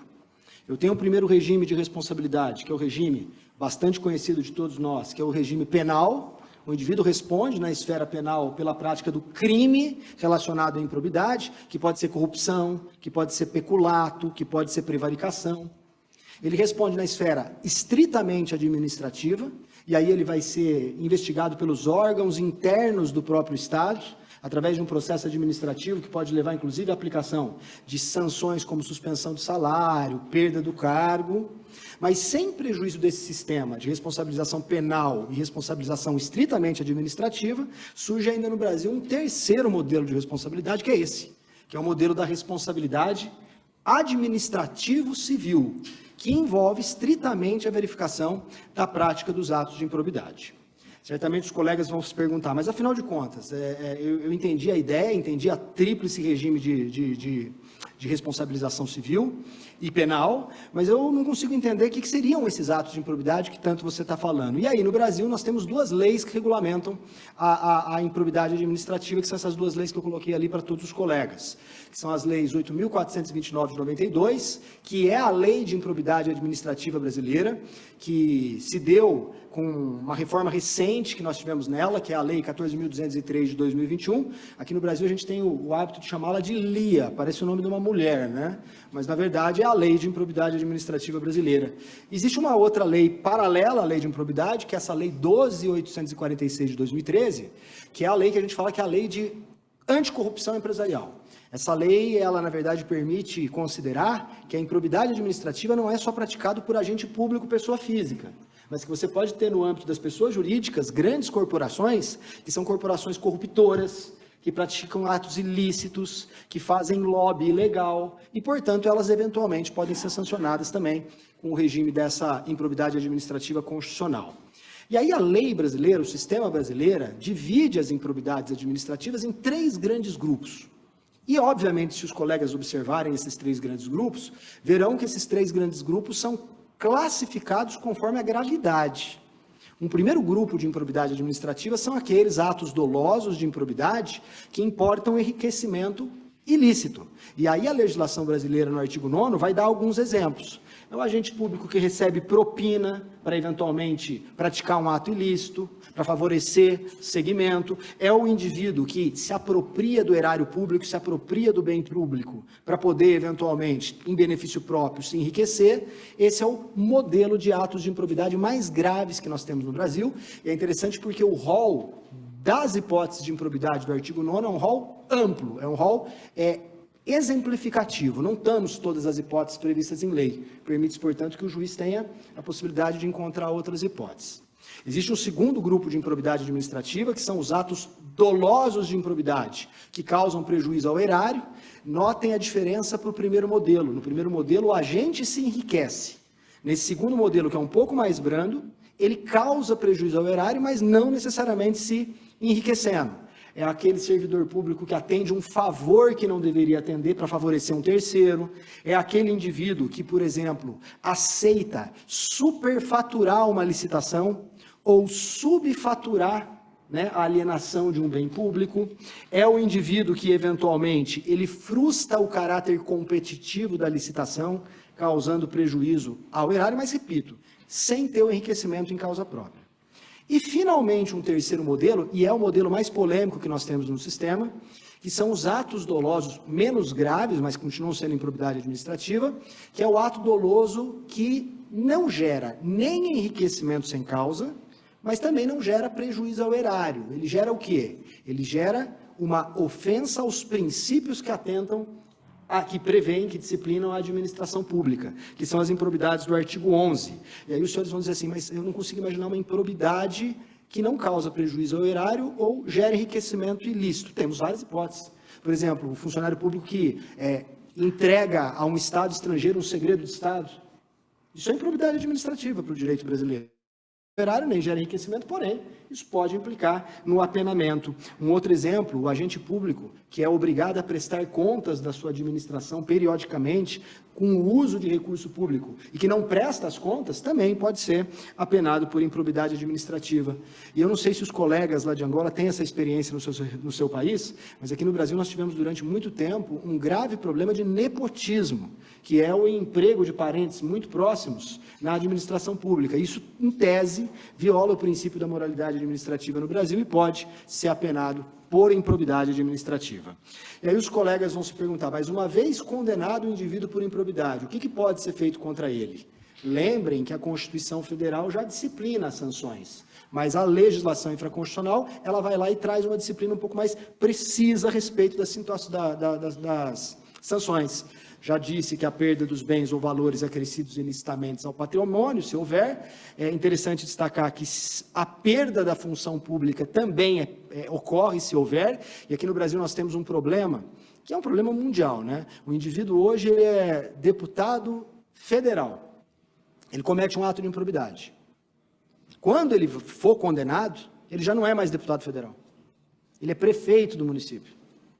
Ou ele é servidor público, professor de uma escola pública. E aí existe um debate no Brasil se ele poderia perder o cargo atual e não o cargo que ele cometeu em improbidade. A legislação brasileira dá a entender que a regra é que perca o cargo em que se cometeu a improbidade, o que não impediria o juiz, entretanto, de fundamentadamente estender para o cargo atual. Aqui talvez aonde os agentes ímprobos brasileiros mais têm medo da lei de improbidade é a terceira sanção, que é a suspensão de direitos políticos até 14 anos nas hipóteses do 9º e até 12 anos na hipótese do artigo 10 da lei de improbidade. Colegas, essa suspensão de direitos políticos é o que efetivamente, na minha percepção, não sei se é da desembargadora, amedronta o agente ímprobo, porque ele na verdade é quase que banido da vida pública, porque ele não pode tomar mais assento em nenhum cargo eletivo. E, consequentemente, ele fica alijado, né, do próprio exercício de um mandato que ele, porventura, venha a ser eleito.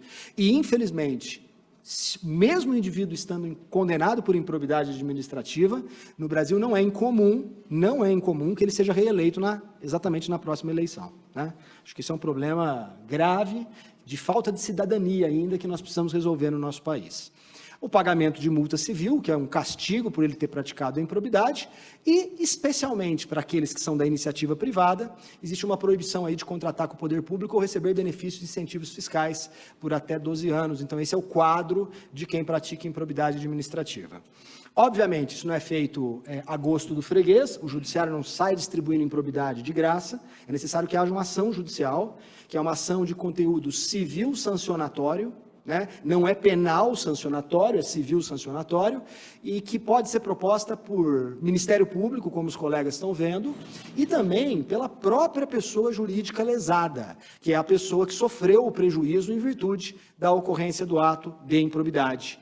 E talvez o que mais chame a atenção sejam as pessoas que podem praticar a improbidade administrativa no Brasil. E é interessante destacar que o conceito de agente público para o direito brasileiro é amplíssimo, porque envolve o agente político, que é o eleito, né? O servidor público de carreira, aquele que, obviamente, passou no concurso público e trabalha no Poder Judiciário, no Poder Executivo, no Poder Legislativo, e notem a extensão da última hipótese, da penúltima hipótese. Também pode ser agente de improbidade administrativa qualquer pessoa que exerça, ainda que transitoriamente ou sem remuneração, por eleição, nomeação, designação, contratação ou qualquer forma de investidura, mandato, cargo, emprego ou função na administração pública. Até o particular pode ser réu na improbidade se ele estiver mancomunado, se ele estiver em conjunto com um agente público. E isso é bem interessante porque permite o apenamento por improbidade extremamente amplo contra praticamente todas as pessoas que atuam na vida pública. E aí, para que eu possa me aproximar da minha breve fala programada com os senhores, até porque a desembargadora vai trazer para os senhores uns exemplos mais concretos, eu procurei mesmo dar um panorama geral, e desde já eu peço desculpas à desembargadora principalmente, mas aos senhores, porque como os senhores sabem, está acontecendo concomitantemente o Congresso Judicial de Segunda Instância, e eu que presido os trabalhos no segmento de processo civil nesse período da tarde. A desembargadora, inclusive, esteve comigo agora há pouco em uma das mesas. Então, eu preciso, como se diz, corri de lá para cá e agora eu corro de lá para lá na sequência, né? Mas o fato é que nós temos outras questões que ainda os senhores precisam saber. A primeira, como que eu descubro que alguém praticou um ato de improbidade administrativa? No Brasil existe um instrumento, que é um instrumento bastante conhecido, chamado inquérito civil, que o Ministério Público pode instaurar para poder investigar a prática do ato de improbidade. Fazendo um paralelo absolutamente cabível, é o inquérito policial traduzido para o civil, né? É o inquérito em que se vai buscar elementos que comprovem o superfaturamento, o desvio de verbas, etc, etc. Para incentivar a cidadania a colaborar com as autoridades, é plenamente possível também que qualquer pessoa, agente público ou privado, denuncie atos de improbidade. O problema só é que se a pessoa denunciar um ato de improbidade falso, ela pode responder por um crime que tem previsão na legislação, que é o crime de denunciação caluniosa, exatamente para evitar que, com o objetivo de prejudicar alguém, pessoas do povo saiam por aí espalhando que alguém praticou ato de improbidade. Nós temos ainda um instrumento muito bacana no Brasil, esse instrumento é novo, ele é recente, não tem nem 5 anos, que é esse instrumento chamado Acordo de Não Persecução Civil ou Transação. Na verdade, permite-se que aquele agente que praticou improbidade administrativa, ele busque junto ao Ministério Público, busque junto à administração pública, a tentativa de, reconhecendo o seu erro, aceitar algumas sanções e reparar o dano que ele causou. Aqui é muito importante. Você não pode fazer só um acordo com um agente ímprobo, porque senão você incentiva o roubo. Você incentiva o mau barateamento do patrimônio público. Porque o indivíduo rouba, mas depois ele faz o quê? Ele desvia o patrimônio, mas depois ele fala, eu vou devolver. Não pode ser assim. Você tem que, na verdade, combinar que ele pode devolver, mas ele tem que aceitar algumas sanções. E as sanções são as mesmas, ele combina. Isso não deixa de ser interessante, porque nós acabamos tendo aqui a aceitação de sanções sem um devido processo legal. Porque, na verdade, o devido processo legal derivou da própria aceitação que ele teve desse acordo. Temos um prazo de prescrição da ação de improbidade no Brasil, que é um prazo de 8 anos, é o prazo que está em vigor atualmente por conta dessa ADI. Então, desde a data do fato, nós temos 8 anos para investigar e para poder, eventualmente, punir os agentes que praticaram improbidades. Senhores e senhoras, eu, de uma maneira muito rápida, prometi fazer um panorama, e fiz um panorama acho que em 13 minutos, viu, Maralina? Te peço desculpas por ser tão rápido, mas é uma questão de necessidade. Mas antes, eu acho que da desembargadora seguir, eu gostaria de saber se eu poderia esclarecer algum ponto que não ficou claro na minha fala. Não? Você gostaria de perguntar, Tereza? Todos estamos em cima do tempo, né? Porque também atrasou um pouco aqui, né? Atrasou por causa da foto oficial, da visita lá, enfim. Então, colegas, os senhores me dão licença? Eu vou pedir a gentileza, desculpas, doutora Maralina, peço desculpas, e principalmente a desembargadora, que eu estava muito ansioso para ouvi-la, mas, em virtude dos acontecimentos, eu peço sua licença também. Muito obrigada, Fernando. Tá bem? Com licença. Obrigado. Obrigado. Eu só tenho a dizer a vocês que vocês tiveram aqui um curso em 15 minutos, que ele dura, no normal, de um curso de graduação, 1 ano. Então, parabéns. Olha, fantástico. Conseguiu resumir toda essa problemática, né? o começo da fala do Fernando já nos disse que a gente está...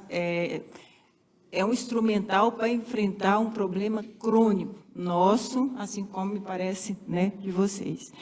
E eu trago uma visão um pouco mais crítica do que tem acontecido. A gente tem esse arsenal, vocês viram, constitucional, legal, muito bem posto, muito bem pensado, legislador, mas eu pedi também um slide, eu não sei se...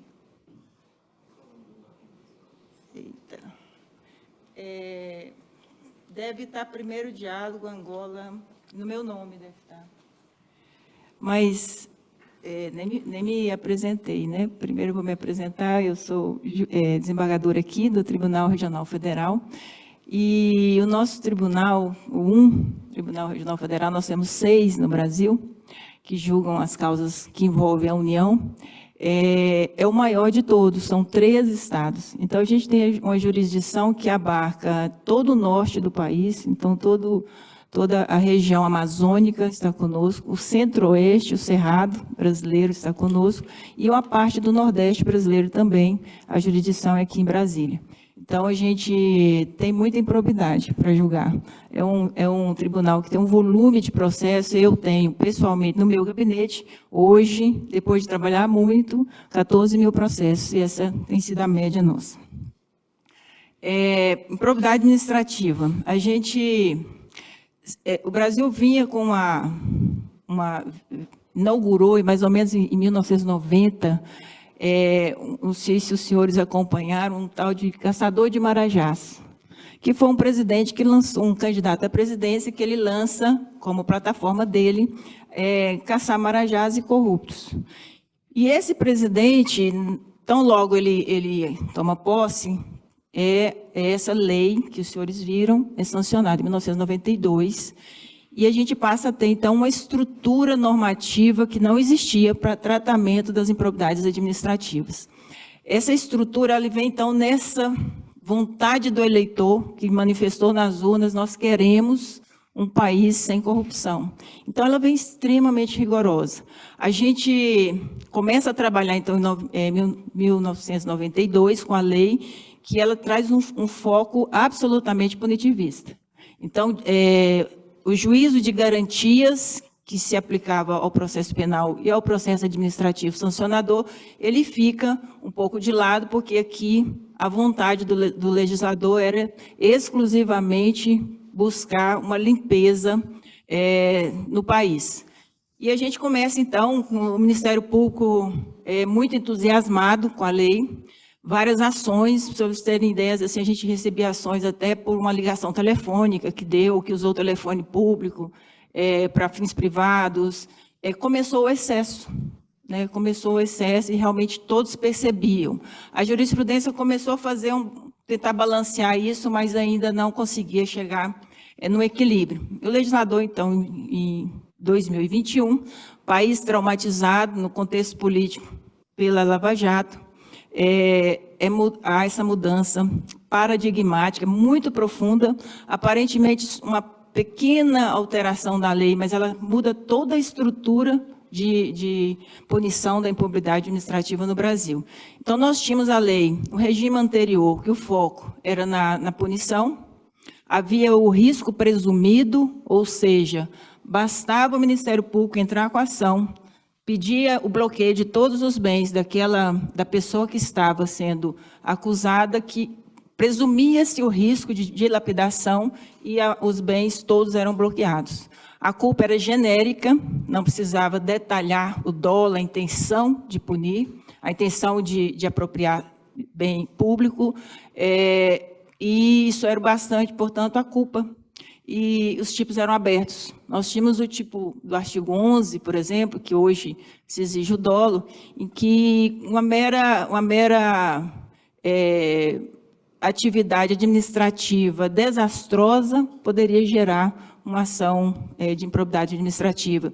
Os prefeitos viviam assim em pânico, amedrontados, porque a todo momento eles eram processados. Então, a gente tinha esse tipo aberto, um pouco excessivo. Aí a lei 14.230 tenta trazer para para uma outra vertente. A improbidade passa, então, a integrar o direito administrativo sancionador e, a partir daí, todos os princípios que regem o direito administrativo sancionador são trazidos para dentro da Lei de Improbidade Administrativa. O que significa isso? O Ministério Público tem que fazer uma investigação mais precisa, mais cirúrgica, tem que apontar o dolo, ele precisa demonstrar o dano, se for o caso de lesão ao patrimônio público, e ele precisa estar enquadrado na tipicidade exaustiva dos tipos que foram dados aqui, artigo 9, 10 e 11. Se estiver fora daquelas hipóteses, não tem como ampliar a legislação. Então, aplica-se ao sistema da improbidade os princípios agora do direito administrativo sancionador, e a gente muda todos os pilares da nossa jurisprudência. O TRF1 passa por esse processo, já julgando os processos que estavam em curso. O Supremo entendeu que processos em curso, a nova lei, por se tratar de direito administrativo sancionador, aplica-se imediatamente, então todas passaram por esse filtro.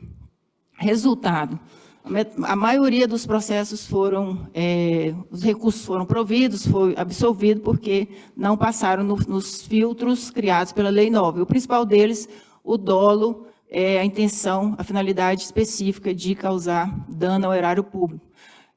Portanto, houve uma espécie de abolição das infrações, uma anistia, né, em outros termos, legal, para vários tipos antes punidos pela Lei de Improbidade Administrativa.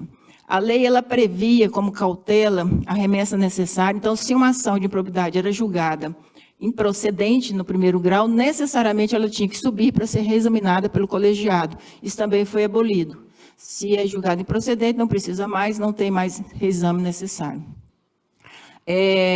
O tribunal, então, passa a fazer análise agora sobre esses novos pilares, né? Cada caso revela uma fronteira onde o tribunal barrou o avanço do poder punitivo estatal sem comprovação estrita da ilegalidade. Eu trouxe aí, não sei se passaram para os senhores, 3 casos para demonstrar essa mudança e como o pêndulo hoje ele está mais para garantia do acusado do que propriamente em busca da reparação do dano ou mesmo da punição daquele considerado agente improbo.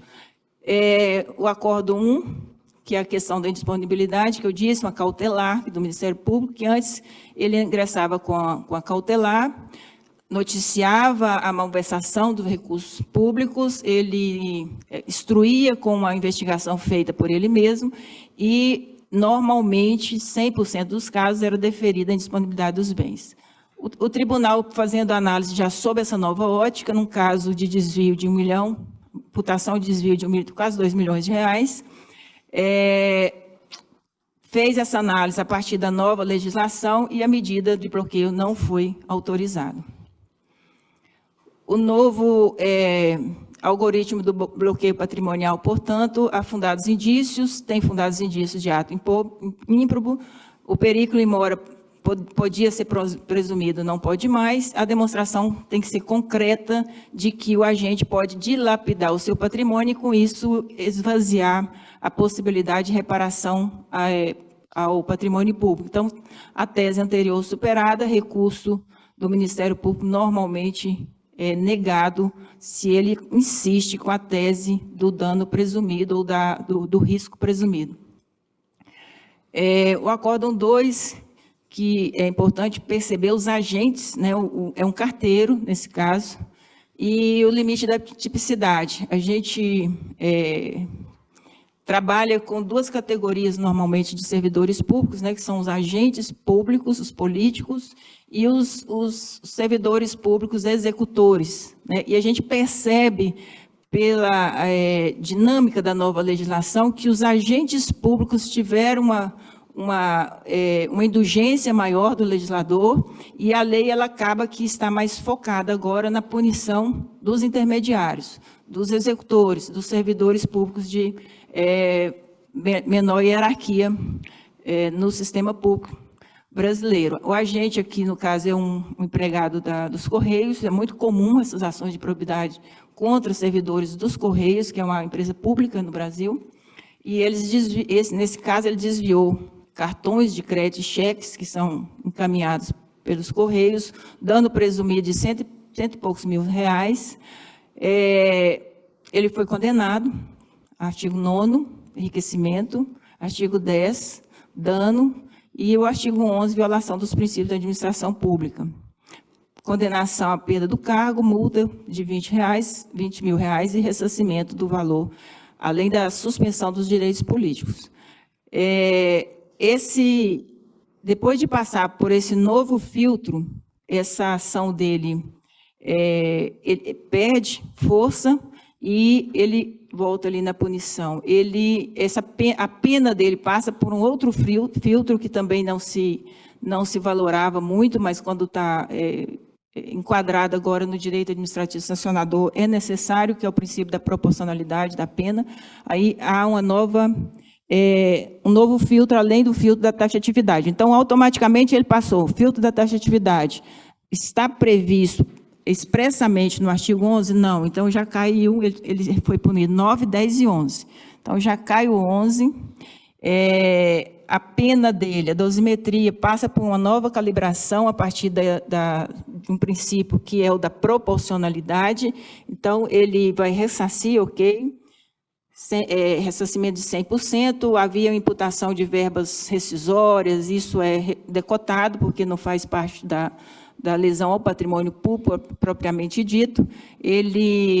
A perda do cargo é mantida, e os direitos políticos e a contratação por 10 anos excluído diante da desproporcionalidade em razão dos novos princípios que orientam a improbidade administrativa.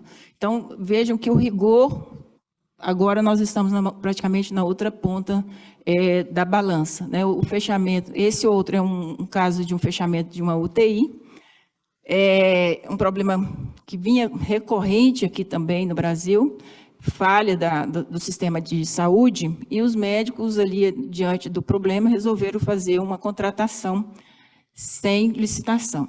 O Ministério Público Federal fez um acordo com os gestores, assinaram um termo de contratação emergencial de 19 médicos para a UTI, dispensando a licitação, mas dentro desse processo em que o próprio Ministério Público acompanhou. Acontece que esse médico, ele não comunicou ao Ministério Público, no momento da assinatura desse acordo para contratação, que ele já tinha sido fiscalizado pelo Ministério Público do Trabalho e tinha assumido o compromisso de não contratar, ou seja, ele já vinha praticando isso há muito tempo. Então, não era emergencial, na verdade. O Ministério Público entra com ação de improbidade administrativa também, mas só imputando a ele o artigo 11.1, porque não avisou que já tinha sido fiscalizado. A ação foi julgada improcedente por ausência de má-fé. Eles tentavam, a compreensão foi que eles tentavam apenas evitar o fechamento da UTI, e o Ministério Público apelou. Quando o Ministério Público apelou, a nova lei entrou em vigor, tempus rege acto, né, retroatividade benéfica, direito administrativo sancionador, nem se discutiu o mérito. O fato foi considerado não mais punível em razão da revogação do artigo 11 pela nova lei de 2021. Então, a tipicidade e fim da remessa necessária, eles foram absolvidos. Portanto, a opção legislativa de revogar alguns preceitos da lei é válida. A conduta atribuída aos requeridos não é mais tipificada como a de improbidade administrativa. Portanto, impõe-se a improcedência da ação. E a matriz de transição, então essa mudança na legislação, ela reflete profundamente todo o sistema nosso de tratamento, né? Nós tivemos que praticamente reaprender a arquitetura do sistema punitivo da improbidade administrativa. Ela resume a blindagem do agente público contra acusações baseadas em presunções ou hermenêutica extensiva. Isso causou um trauma nos agentes públicos, como eu disse, porque praticamente tudo, cabia no artigo 11. Porque era violação de princípio administrativo, era um tipo extremamente aberto, e realmente houve aí um excesso que levou a essa nova arquitetura do garantismo no direito sancionador, e uma análise que se coloca agora nós estamos diante, de um garantismo próprio do direito administrativo sancionador. A gente está submetido a um contraditório substancial, uma proporcionalidade, legalidade estrita, tipicidade, retroatividade, todas as garantias do processo administrativo e penal. Mas, dentro dessa tríade axiológica do sistema sancionador, você vai garantir, primeiro pilar, dignidade processual do acusado. Quem responde por improbidade tem direito a um processo que respeite todas as garantias do direito sancionador constitucional. Integridade sistêmica do ordenamento, compromisso absoluto com a supremacia do texto normativo, positivismo hermenêutico refinado, proporcionalidade punitiva. O Estado não pode sancionar além do estritamente necessário. O que não é base axiológica? Não há voluntarismo ou antipatia à tutela do patrimônio público. Onde há dolo comprovado, a condenação se mantém integral. Então, a tensão que existia no Brasil, né, a balança que pendia para o lado da tutela do erário e efetividade da proteção do patrimônio público, ela sofreu uma mudança estrutural significativa a partir de 2021. Os 3 acordos que pedi para passar para vocês bem ilustram isso, né, privilegiam as garantias do requerido, do agente, e esse resultado é individualmente e constitucionalmente correto. Contudo, o sistema revela um custo, e aí que entra uma certa crítica hoje e uma reflexão que estamos ainda elaborando, né, até que ponto esse novo modelo permite o objetivo constitucional do artigo 37, parágrafo 4º, a proteção do erário, ressente-se de um modelo que exige cada vez mais do Estado acusador, ou seja, o Ministério Público precisa cada vez mais se especializar e trazer uma ação documentada e estruturada. Não é possível mais percorrer os caminhos da incerteza ou da presunção dentro de um sistema que se propõe a partir dessa nova legislação. Então, em resumo, né, os acordos, eles mostram que essa reforma tendeu a proteger mais as condutas dos gestores, como eu disse, do que a base operacional dos servidores públicos. Esse também é um fato.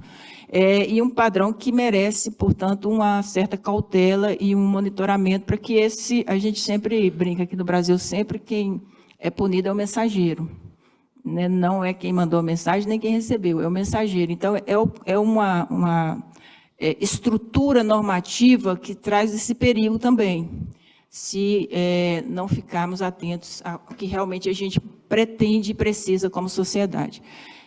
A falha na proporcionalidade estrutural, isso eu já mencionei, vou passar aqui rapidamente, que a gente está nessa problema da hora, né? Isso aqui é dentro dessa ideia, né, que eu coloquei, dessa mudança axiológica, que você sai de um Estado mais punitivista, praticou um ato de improbidade, causou dano ao patrimônio, violou qualquer princípio da esfera administrativa, você merece punição em diversos graus, do Estado leviatã punitivista para esse Estado que vai ser mais garantista da proteção aos acusados. Então, garantismo versus efetividade são as tensões que se estabelecem a partir desse olhar, dessa nova arquitetura, né? O que realmente está prevalecendo é a efetividade no combate à corrupção ou o garantismo e a tutela do direito individual. Proporcionalidade fundamentada e estruturada. A lei menor, interesses difusos, a retroatividade benéfica foi construída para proteger o indivíduo frente ao Estado. Ou seja, fatos que eram, naquele momento histórico, naquele quadrante social, punidos e considerados graves, deixaram de ser, e isso causa essa desestrutura entre aquilo que era o interesse difuso protegido, o interesse público, coletivo e o interesse individual. E limites, né, incorporação de institutos processuais penais, contraditório, cadeia de custódia digital, tudo isso veio a partir dessa mudança legislativa e nada disso existia dentro do sistema de improbidade administrativa. Tudo é novidade para todos nós que estamos reconstruindo o nosso sistema de punição desde 2021. A racionalidade jurídica contemporânea, portanto, alcançou excelência na proteção do réu. Não tenha dúvida que hoje o sistema é muito mais protetivo do réu, tipicidade estrita, processo justo, mas nós estamos realmente precisando calibrar a nossa balança para resgatar a efetividade da tutela anticorrupção sem sacrificar os direitos fundamentais conquistados. Portanto, numa pincelada muito rápida, mas numa visão política, axiológica e principiológica, para que os senhores entendam que a gente foi para um extremo, precisou fazer uma correção de rota, e essa correção de rota talvez ainda não entregue aquilo que a gente precisa em termos de reparação de danos e de punição para agentes públicos corruptos. A nova lei de improbidade administrativa, portanto, não apenas reescreveu artigos, não apenas escreveu, né, ela reconfigurou todo o DNA do nosso sistema sancionador. E ela passou mais ou menos como se fosse um pequeno ajuste que estavam fazendo. Não está tendo excesso, todo mundo concorda com isso, realmente está tendo excesso, então vamos mudar. Só que quem fez a mudança foi mais profundo naquilo que se propunha e trouxe essa perda da capacidade do Estado brasileiro hoje de punir corrupção no Brasil. O Estado perdeu a prerrogativa da presunção, o poder punitivo agora exige uma prova que a gente brinca que é quase diabólica, e a proporção e tipicidade cirúrgica, ou seja, quase precisa dar o atestado da corrupção, ou do ato de corrupção, para que o agente político no Brasil hoje sofra uma punição pela lei de improbidade administrativa. Nós não estamos falando aqui da esfera penal, das diversas outras possibilidades de punição administrativa, penal, apenas do direito administrativo sancionador sob o viés da improbidade administrativa, mas, de qualquer sorte, houve um enfraquecimento muito grande desse instrumento que era relevantíssimo, embora todos nós já estivéssemos conscientes de que havia excesso por parte do órgão acusador. Era mais ou menos isso que eu queria falar com os senhores, e foi uma alegria grande poder conhecê-los, compartilhar um pouquinho, assim, ainda que rapidamente, essa nossa agonia de julgadores, né, de fazer a gente sabe que todos nós, eu falo muito isso, tanto o juiz que trabalha com penal, como probidade administrativa, que coincidentemente no TRF1 na mesma turma, na mesma sessão, nós temos uma responsabilidade social muito grande, né? Qual o Brasil que a gente vai realmente deixar para os nossos filhos, para as gerações futuras, para aqueles que virão, e o que a gente está fazendo para que haja efetividade do mínimo que o Estado pode avançar e usar para fazer uma mudança de chave, dessa cultura perversa de apropriação da coisa pública. Mas quando você começa a avançar nessa pauta, nesse propósito, isso traz uma reação. Eu acho que a gente vive hoje no Brasil uma certa ressaca de uma reação por uma ação que foi muito contundente em busca de uma mudança mesmo cultural, de uma mudança de postura dos agentes públicos, dos servidores públicos, diante desse quadro tão ruim, de estarmos na posição tão elevada de corrupção em termos mundiais. Mas a gente também vive um sistema que ele faz uma tripartição de funções, né? Então, a gente tem o Ministério Público Federal, que faz esse papel, e a gente espera que esse órgão, que tem essa missão agora com um redobrado cuidado, que ele faça esse exercício com essa cautela e que permita que aí sim o sistema sancionador funcione e funcione melhor. Porque com certeza ele vai funcionar melhor se ele conseguir se encaixar, ainda que nesse modelo bastante mais garantista, mas que traga alguma forma de demonstrar que o mal feito não vai passar sem que o Estado reaja, sem que haja uma reação estatal para isso. Então, o nosso receio hoje é porque a quantidade de processos que entram dentro do sistema, se tratando de improbidade administrativa, e que saem com sentença ou com acordo de improcedência, é muito grande, nos indica que ou a gente está errando na forma de executar a legislação, ou a legislação realmente precisa de algum outro ajuste, alguma outra calibragem para a gente voltar ao equilíbrio dessa balança. Mas, como eu disse, Mara, obrigada pela oportunidade e foi uma alegria aqui falar com os senhores. A gente aqui agradece. Tiraram todas as dúvidas? Ainda não perguntei nem se tinham dúvidas, porque foi tão rápido, a gente fica tão agoniado no negócio de horário, né?